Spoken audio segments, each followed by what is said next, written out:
تو ہم کہاں جائیں؟ مولانا فضل الرحمان کے اوپر پرسنل پوسٹرنگ کے ان الزامات میں وزن اس لیے نظر آتا ہے کیونکہ پارٹی کے اندر بھی پالیسی کے بجائے فرد واحد اور اس کے خاندان کا تسلط بڑھتا جا رہا ہے۔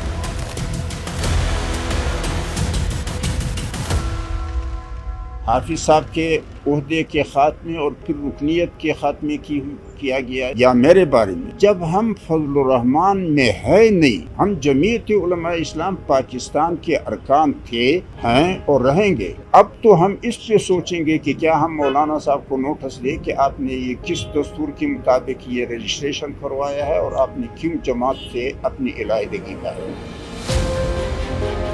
دسمبر 2020 میں مولانا فضل الرحمان کی جماعت میں ایک بھونچال آ گیا۔ مولانا محمد خان شیرانی اور حافظ حسین احمد سمیت اہم رہنماؤں اور پرانے ساتھیوں نے مولانا سے راہیں جدا کر لی۔ مولانا شیرانی وہ شخصیت ہیں جنہوں نے مولانا فضل الرحمان کا اس وقت ساتھ دیا جب مولانا نے اپنی سیاسی اننگز کا آغاز کیا تھا، اور وہ جماعت کے سب سے اسٹرانگ ہولڈ بلوچستان کے 30 سال تک صدر رہے، لیکن 2020 میں انہوں نے بھی جمعیت کو خیر آباد کہہ دیا۔ مولانا شیرانی کا مولانا فضل الرحمان سے اختلاف اسی بات پر شروع ہوا تھا کہ مولانا فضل الرحمان نے جمعیت علماء اسلام کے ساتھ فضل الرحمان کا لاحقہ لگایا تھا۔ شیرانی صاحب کا موقف تھا کہ علماء کی وارث جماعت کسی ایک شخص سے کیسے منسوب ہو سکتی ہے۔ ہم نے اس ڈاکیومنٹری کی تیاری کے دوران مختلف لوگوں سے بات کی۔ ہمیں پتہ چلا پارٹی کے اندر شخصی عقیدت اور اہمیت صرف نام تک محدود نہیں ہے، بلکہ مولانا فضل الرحمان اور ان کے من پسند افراد کا کنٹرول انشور کرنے کے لیے سسٹمک طریقے سے جماعتی انتخابات مینج کیے جاتے ہیں، تاکہ کوئی مخالف رائے رکھنے والا فضل الرحمان کی قیادت کو چیلنج کرنا تو دور کی بات، نچلی سطح پر بھی الیکشن نہیں جیت سکے۔ جس طرح ہمارے ملک کے سطح پر پارلیمان کے انتخاب کے لیے باقاعدہ منصوبہ بندی کی جاتی ہے کہ کس کو سلیکٹ کرنا ہے کس کو نہیں، تو جماعتی انتخاب میں بھی یہی عمل کار فرما رہا۔ ہمارے والد صاحب مولانا شیر محمد صاحب کراچی ڈویژن کے امیر تھے۔ زمانہ تھا غالباً 1994 کا، طالبان کی تحریک کا آغاز ہوا تھا۔ اس زمانے میں جماعتی صفوں میں کئی سارے حضرات یہ سمجھتے تھے کہ یہ تحریک ہماری نہیں ہے اور نہ یہ ہمارے بہتر مستقبل پر منتج ہوگی، تو ایسے شخصیات خود بذات خود مولانا فضل الرحمان صاحب کی طبیعت کے خلاف تھے۔ مولانا فضل الرحمان صاحب چاہتے تھے کہ اس تحریک کے آڑ میں وہ اپنے آپ کو بھی دنیا کے سامنے متعارف کرائیں اور اپنی خدمات بھی پیش کریں، تو ہمارے والد صاحب کے لیے انہوں نے یہ مشکلات پیدا کر دیے کہ کراچی کے جماعت کے اندر ایسے لوگوں کو داخل کیے جو بنیادی طور پر جماعت کے ورکر ہی نہیں تھے، اور ان کو ساتھ لیا، اور وہ مولانا کے آنے جانے کی جہازوں کے اخراجات اور ٹکٹیں اور ان کے خرچے وغیرہ برداشت کرتے تھے۔ تو انہوں نے سب سے پہلے وار یہ کیا کہ کراچی ڈویژن کے نظم ختم کر دی انہوں نے، اور بنیاد یہ بنایا کہ چونکہ ہماری دستور میں ڈویژن کی کوئی دستوری کابینہ ہوتی نہیں ہے، اس لہٰذا ڈویژن معطل ہے، تاکہ ان کی بات کو اور اس کے اختلاف کو غیر مؤثر بنایا جا سکے۔ آخر کوئی تو وجہ ہے کہ جب سے ہم نے آنکھ کھولی ہے تو مولانا فضل الرحمان ہی جمعیت علماء اسلام کے امیر ہیں اور عبدالغفور حیدری جنرل سیکرٹری۔ اگر جماعت میں شفاف الیکشن ہوتے ہیں تو کیا وجہ ہے کہ ان کے علاوہ کوئی امیدوار تک نظر نہیں آتا؟ باقی ہے کہ یہ بات کہ وہ کلٹ کی صورت اختیار کر چکے ہیں اور جمعیت کے لوگ کسی کو سامنے فتویٰ لگاتے ہیں اور یہ وہ باتیں، تو یہ تو اس طرح ہے کہ اب سیاست اسی رخ پہ اس طرح چل رہی ہے، کوئی ایسے بات نہیں ہے کہ اس طرح ہو رہا ہے، وہ یہ کر رہے ہیں وہ کر رہے ہیں۔ پاکستان کا جو مجموعی مزاج ہے وہ ایسا نہیں ہونا چاہیے تھا، لیکن اب ہے تو سیاست ہے، اس میں ہر داؤ پیچ اس طرح کے لگتے رہتے ہیں۔ باقی یہ اس کے قابل رہ ہی نہیں ہے کہ یہاں پہ اب جمہوریت جو سیاسی پارٹیوں میں بھی نہیں ہو سکتی، وہاں بھی بس اسی طرح ہی چلے گا جس طرح ملک چل رہا ہے، ہائبرڈ نظام ہی چلے گا۔ ہم نے اس مسئلے پر JUIF کے اہم رہنما مفتی کفایت اللہ سے بھی رابطہ کیا۔ مفتی کفایت اللہ نہ صرف جمعیت کے رہنما ہیں بلکہ وہ ان چند لوگوں میں سے ہیں جنہوں نے مشکل وقت میں اپنی جماعت کا بھرپور دفاع کیا، اور اس بھرپور دفاع کی قیمت گرفتاری اور قاتلانہ حملوں کی صورت میں ادا کی۔ وہ آج بھی مولانا کے متعلق کیا موقف رکھتے ہیں، آپ ان کی ہی زبانی سنیں۔ یہ جو 10 کے خلاف جنگ دراصل میں دیندار لوگوں کے خلاف جنگ ہے، یہ دھاڑی اور پگڑی کے خلاف جنگ تھی، یہ مولوی کے خلاف جنگ تھی، وہ مولوی جو کوئی سیاسی شعور رکھتا ہے وہ جو اس کے خلاف یہ جنگ تھی۔ میں اس کو اعلیٰ وجہ بصیرت کہتا ہوں۔ اگر جمعیت علماء اسلام نہ ہوتی یا جمعیت علماء اسلام ہوتی اور مولانا فضل الرحمان صاحب اس کے قائد نہ ہوتے تو اس جنگ کے اندر ہم نے ایسا نقصان ہوتا کہ ہر مسجد جو تھی وہ لال مسجد بن جاتی اور ہر مدرسہ جو ہے وہ مدرسہ حفصہ بن جاتا۔ تو انہوں نے بہت زیادہ حکمت عملی کے ساتھ اور بہت برتبادی کے ساتھ اللہ کی مدد بھی شامل حال تھی، ہم اس جنگ سے نکلے۔ لیکن جماعت کے انتخابی نظام اور مولانا فضل الرحمان کے گرد چاپلوسوں کے پڑاؤ سے مفتی کفایت کو بھی شکایت ہے کہ ہمارا انتخابی نظم جو ہے اس کے اندر بہت زیادہ نقائص۔ انتخابی نظم جو ہمارا انتخابی ناظم ہوتا ہے وہ جس کو چاہے رکھے، جس کو چاہے باہر کرے، تو یہ بے پناہ اختیارات جو اس کے پاس ہے وہ اثر باعث ہے اس خرابی کا۔ یہ ایسا ہوتا ہے نا کہ جب آپ کام کرتے ہیں تو بہت سارے لوگ جمع ہو جاتے ہیں قیادت کے آس پاس ماحول میں، اس میں کچھ لوگ تو باصلاحیت ہوتے ہیں تو انہیں چاپلوسی کرنے کی ضرورت نہیں ہوتی، ایک کچھ لوگ ہوتے ہیں وہ بے صلاحیت ہوتے ہیں، تو ان کی وہاں موجودگی کی ایک ہی وجہ ہو سکتی ہے، ایک ہی ذریعہ کہ وہ چاپلوسی کریں۔ جب وہ چاپلوسی کرتے ہیں تو پھر وہ چاپلوس لوگوں میں اور نظریاتی کارکنوں کے اندر ایک واضح شگاف تو ہوتا ہے۔ مفتی کفایت کی رائے اس حوالے سے اس لیے بھی اہم ہے کیونکہ انہوں نے خود مولانا عبدالغفور حیدری کے خلاف جماعت کے اندر الیکشن لڑا تھا۔ ہم نے اس کے متعلق ان سے سوال کیا تو انہوں نے بند الفاظ میں پوری صورتحال بیان کر دی۔ مولانا عبدالغفور حیدری صاحب کا ہم نے مقابلہ کیا ہے تو اس وقت بعض لوگوں کا خیال تھا کہ مولانا فضل الرحمان صاحب کا مقابلہ کیا جائے، تو میں نے نہیں کہا میں مولانا فضل الرحمان صاحب سے مطمئن ہوں، میں مولانا عبدالغفور صاحب سے ذرا کم مطمئن ہوں یا عدمی اطمینان ہے، تو میں تو اس سیٹ پر آؤں گا۔ تو ہمارے ہاں ہمارے اس دستور کے اندر آپ امیر کا بھی مقابلہ کر سکتے ہو، جنرل سیکرٹری کا بھی مقابلہ کر سکتے ہو۔ اس وقت جو نتیجہ آیا تو وہ نتیجہ اس کو پھر ہم نے میڈیا میں شیئر نہیں کیا، اس کی وجہ سے بعض ایسی باتیں ہوتی ہیں نا کہ اس کو شیئر کرنے سے پارٹی کو نقصان ہو جاتا ہے، تو خیر ہے کوئی بات نہیں، ایک موقع ایسا بھی آ جائے گا کہ انشاءاللہ العزیز کوئی نئے چہرے بھی سامنے آ جائیں گے، ہمیشہ پرانے چہرے تو نہیں ہوں گے۔ بارہ میں اس کے قائل ہوں کہ جماعت میں شورائیت ہو، جمہوری انداز ہو اور لوگ کارگزاری کی بنیاد پر آئیں اور کارگزاری کی بنیاد پر اپنی سیٹ چھوڑیں۔ اس صورتحال کو جب آپ اس حقیقت کے تناظر میں دیکھیں کہ پارلیمانی لیڈر سے لے کر صوبائی امارت تک اب اہم مناصب پر مولانا کے بیٹے اور بھائی موجود ہیں تو صورتحال کی نزاکت میں مزید اضافہ ہو جاتا ہے۔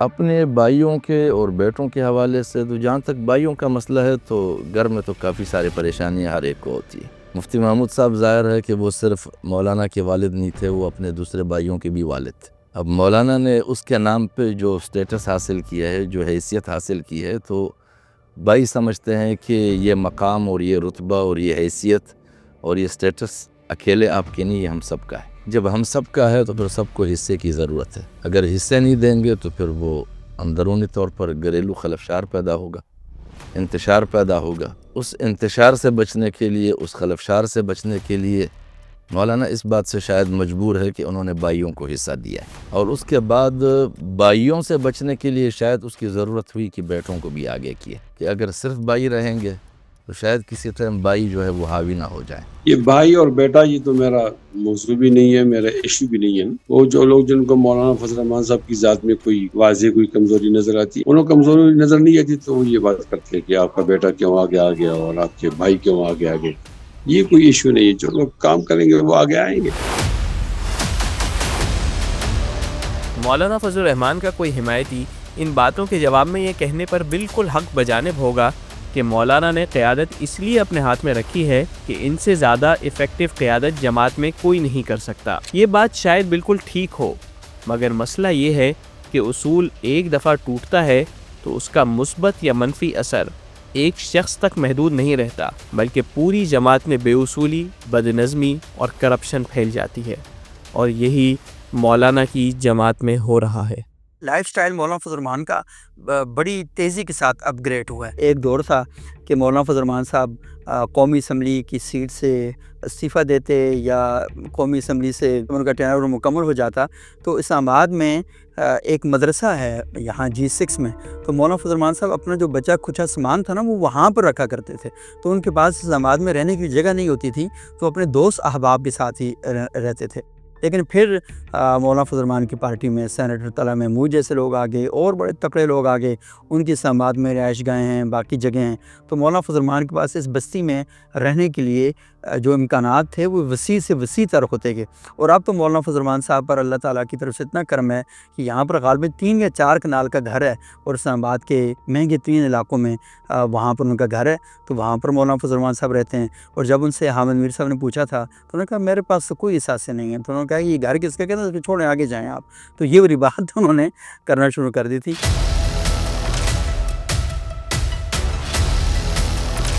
مولانا فضل الرحمان اپنی سیاسی کیریئر میں عددی اعتبار سے سب سے زیادہ طاقتور 2002 میں تھے، جب متحدہ مجلس عمل نے قومی اسمبلی میں 60 کے قریب نشستیں حاصل کی تھیں، اور عمران خان بھی قطار میں لگ کر مولانا فضل الرحمان کو وزیر اعظم کا ووٹ ڈال رہے تھے۔ مولانا خیر وزیر اعظم تو نہیں بن سکے، لیکن قومی اسمبلی میں اپوزیشن لیڈر ضرور بن گئے۔ یہ وہ زمانہ تھا جب ایک انسیکیور ڈکٹیٹر عوامی نمائندوں کو اقتدار سے دور کرنے کے بعد بھی مطمئن نہیں تھا، اور اپنے اقتدار کو مضبوط کرنے کے لیے کبھی عدلیہ کے پر کاٹتا اور کبھی آئینی ترامیم متعارف کراتا۔ مولانا فضل الرحمان کا کمال یہ تھا کہ وہ بظاہر اپوزیشن کی مضبوط آواز تھے۔ انہوں نے اس دور میں قید بھی کاٹی اور ہمیشہ مشرف کی امریکہ نواز پالیسیوں کی بھرپور مخالفت کی، لیکن ساتھ ہی ذرا کبھی کبھار چپکے وہ مشرف اور ان کے سیاسی نمائندوں کے قریب ہوتے رہتے۔ یہ آپ کے سامنے ڈان کی 30 دسمبر 2002 کی ایک خبر ہے، جس میں بتایا گیا کہ کیسے جمعیت علماء اسلام کا مشرف کی حمایتی مسلم لیگ قاف کو بلوچستان حکومت بنانے میں مدد کرنا ایک مبینہ ڈیل کا نتیجہ تھا۔ ایک طرف JUIF قاف لیگ کی اتحادی بن گئی، تو دوسری طرف ریاستی مشینری کو حکم موصول ہوا کہ جمعیت کی قیادت پر درج تمام مقدمات خارج کر دیے جائے۔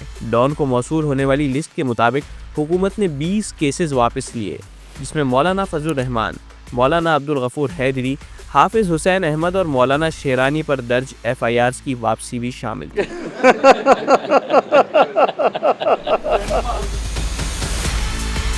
لیکن یہ کوئٹ پرو کو تو مولانا ملٹری قربت کا صرف آغاز تھا۔ اصل قربت تو 17ویں آئینی ترمیم میں نظر آئی۔ جی ہاں، جعلی حکومتوں کی آئینی ترامیم کا شوق آج کا نہیں ہے۔ مشرف کی خواہش تھی کہ اس کی آمریت کو آئینی کور حاصل ہو اور اس کو وزیر اعظم اور پارلیمان کو گھر بھیجنے کا اختیار بھی ملے۔ اس خواہش کی تکمیل کے لیے 17ویں آئینی ترمیم متعارف کرائی گئی، جس میں تمام نکات شامل تھے۔ توقع کے مطابق اپوزیشن نے ان تمام ترامیم کی سختی سے مخالفت کی۔ اس وقت حکومت میں کوئی ایسا جینیس نہیں تھا جس کے ذہن میں مخصوص نشستیں چھین کر مصنوعی 2/3 اکثریت حاصل کرنے کا آئیڈیا آیا ہو، اس لیے حکومت کو اپوزیشن سے مذاکرات کرنا پڑے۔ پیپلز پارٹی اور مسلم لیگ نون کے موقف میں تو لچک کی کوئی گنجائش نہیں تھی، اس لیے حکومت نے 60 نشستوں والی MMA سے رابطہ کیا۔ MMA کی طرف سے یہ مذاکرات قائد ملت اسلامیہ مولانا فضل الرحمان نے خود کیے۔ مولانا نے کہا کہ میں اس شرط پر آئینی ترمیم کے حق میں ووٹ ڈالوں گا کہ مشرف صرف صدر کے منصب پر رہیں اور فوجی وردی اتارنے کی تاریخ دے دیں۔ کئی مہینوں کے مذاکرات کے بعد دونوں اطراف میں اتفاق ہو گیا۔ مولانا فضل الرحمان مشرف کی حکومت کو لیگلائز اور مضبوط کرنے اور پارلیمان کا انجام ان کے حوالے کرنے پر راضی ہو گئے۔ بدلے میں مشرف نے 2004 تک اپنے فوجی عہدے سے دستبردار ہونے کا وعدہ کیا۔ اپوزیشن کی دیگر جماعتوں نے اس ڈیل پر شدید احتجاج کیا، حتیٰ کہ کچھ لوگوں نے یہاں تک کہا کہ MMA دراصل متحدہ مجلس عمل نہیں بلکہ ملا ملٹری الائنس ہے۔ لیکن ان سب کے شور کے باوجود آئینی ترمیم پاس ہو گئی۔ آخری ایشو تھا یونیفارم کا۔ یہ میرے لیے ذاتی طور پہ ایک مشکل فیصلہ، تو میں نے یہ فیصلہ کیا ہے کہ میں دسمبر 2004 تک یونیفارم اپنا اتاروں گا اور army chief of army staff کے عہدے سے ہٹ جاؤں گا۔ اس کے اندر کون سی تاریخ ہوگی اس کا فیصلہ میں خود کروں گا۔ میں اس موقع پہ MMA اور حکومت کی مذاکراتی ٹیم کو مبارکباد پیش کرتا ہوں۔ مزے کی بات یہ ہے کہ 1 سال بعد جب وردی اتارنے کا وقت آیا تو جنرل پرویز مشرف اپنے وعدے سے مکر گئے، یعنی مولانا کو نہ خدا ملا نہ وصال صنم۔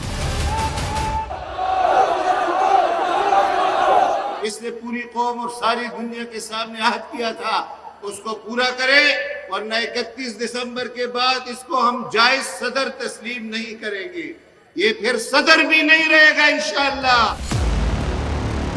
بعد میں جب قاضی حسین احمد نے 17ویں آئینی ترمیم منظور کرانے پر معافی مانگی اور لوگوں نے فضل الرحمان سے بھی معافی کا مطالبہ کیا تو انہوں نے کہا کہ وعدہ خلافی مشرف نے کی ہے، معافی ہم کیوں مانگے. اصل مسئلہ شاید یہی انٹائٹلمنٹ اور احتساب کا خوف نہ ہونا ہے کہ جمعیت علماء اسلام کی قیادت اپنے جماعت کی نظریے، منشور اور فکر کے خلاف بڑے سے بڑا کوئی بھی اقدام اٹھا لے، جماعت کے اندر سے صرف واہ مولانا واہ کی آوازیں آتی ہیں. یہ شاید دوسری آوازوں کو جو اختلاف کرتی تھی سائیڈ لائن کر دیا گیا ہے. جمعیت علماء اسلام کے جب بھی اجتماعات ہوتے تھے پارلیمنٹ میں یا اپوزیشن کے ساتھ یا اتحادوں میں، تو کچھ چہروں کو ہم نے ہمیشہ مولانا فضل الرحمان صاحب کے ساتھ دیکھا، جیسے سینیٹر مولانا گل نصیب صاحب ہیں، مولانا محمد خان شیرانی صاحب ہیں، حافظ حسین احمد صاحب ہیں، مولانا شجاع الملک صاحب ہیں.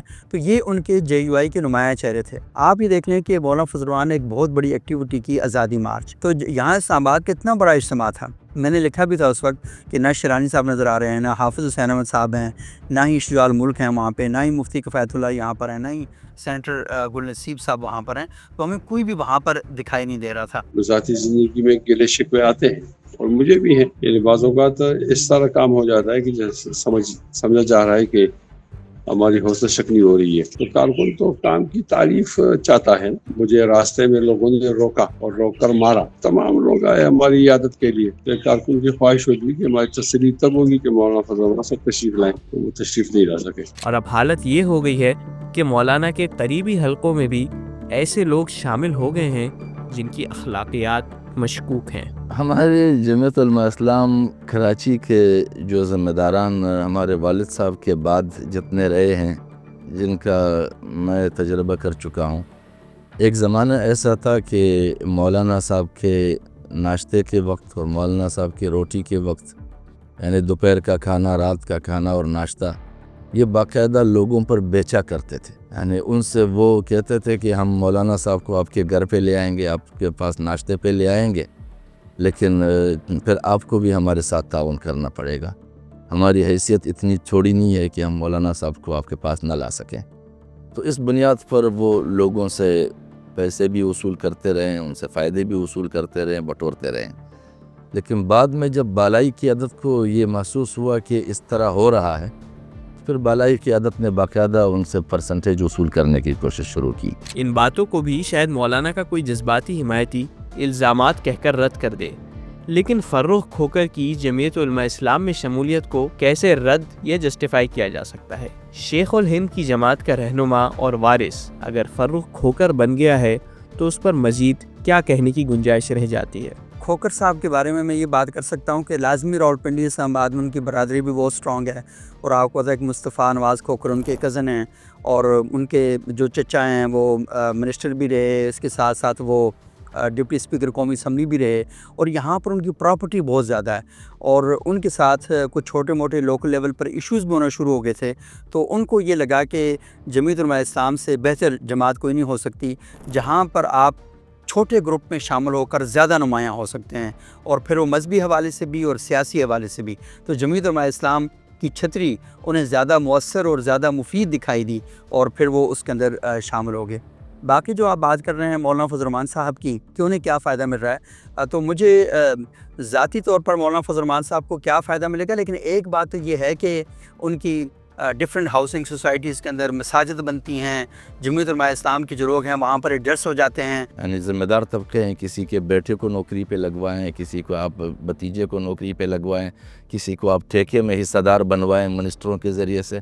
اب ہمارے یہاں بلوچستان میں ہر چوتھا پانچواں ذمہ دار مولوی جو ہے وہ ٹھیکیدار کے ساتھ ٹھیکے میں شریک ہے، پرسنٹ میں شریک ہے. بور لگتے ہیں تو بورنگ لگواتے ہیں. بورنگ کے لیے اصطلاح متعارف کی ہے کہ آپ نے جیب میں لگوانا ہے یا زمین پہ لگوانی. تو اگر وہ پروجیکٹ کوئی آیا ہوا ہے تو جیب میں لگوانا ہے تو ان کو اپنا فیصد دے دیتے ہیں، وزیر اپنا فیصد لے لیتا ہے. اگر زمین پہ لگوانا ہو تو پھر وہ بورنگ لگوا دیتے ہیں تو ان کے فائدے ہو جاتے ہیں. تو ان مفادات کو دیکھتے ہوئے لوگ ان کے ساتھ کنیکٹ رہے ہیں. اب سوال یہ پیدا ہوتا ہے کہ مولانا کا مستقبل کیا ہے؟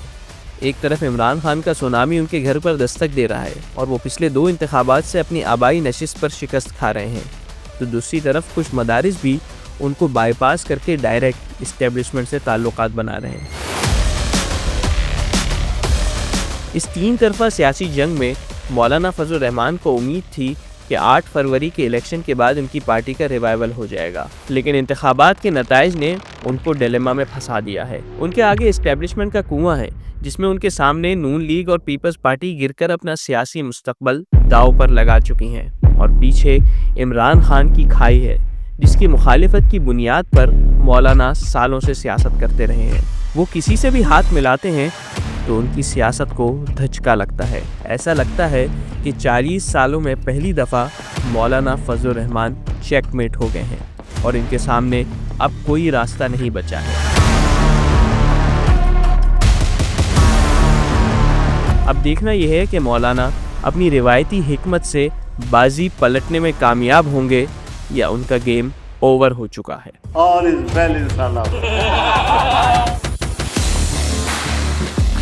آخر میں ویڈیو ختم کرنے سے پہلے ہم ایک اہم ادارتی نوٹ دینا چاہتے ہیں۔ مولانا فضل الرحمان کی شخصیت کئی حوالوں سے متنازع ضرور ہے جن کا ہم نے تفصیل سے تذکرہ کیا ہے، لیکن ان کی شخصیت کئی موقعوں پر 2 ایسے اداروں کی نمائندگی کرتی ہے جو پاکستان میں اکثر نشانے پر ہوتے ہیں، جمہوریت اور مدارس۔ لہٰذا یہ یقینی بنانا ضروری ہے کہ مولانا پر اعتراض کی آڑ میں کوئی جمہوری یا مذہبی آوازوں کو دبانے کی اپنی مکروہ خواہش پوری نہ کرے۔ مفتی تقی عثمانی کو مولانا فضل الرحمان کو چومتے ہوئے دیکھ کر شاید ہم سب کے ماتھے پر شکن آئے تھے، لیکن آج جب ہم بڑے بڑے علماء کو طاقتوروں کے ماتھے چومتے اور ان کے در پر حاضر ہوتا دیکھتے ہیں تو یوں محسوس ہوتا ہے کہ شاید وہ مناظر تعجب خیز ہونے کے باوجود اس سے کافی بہتر تھے۔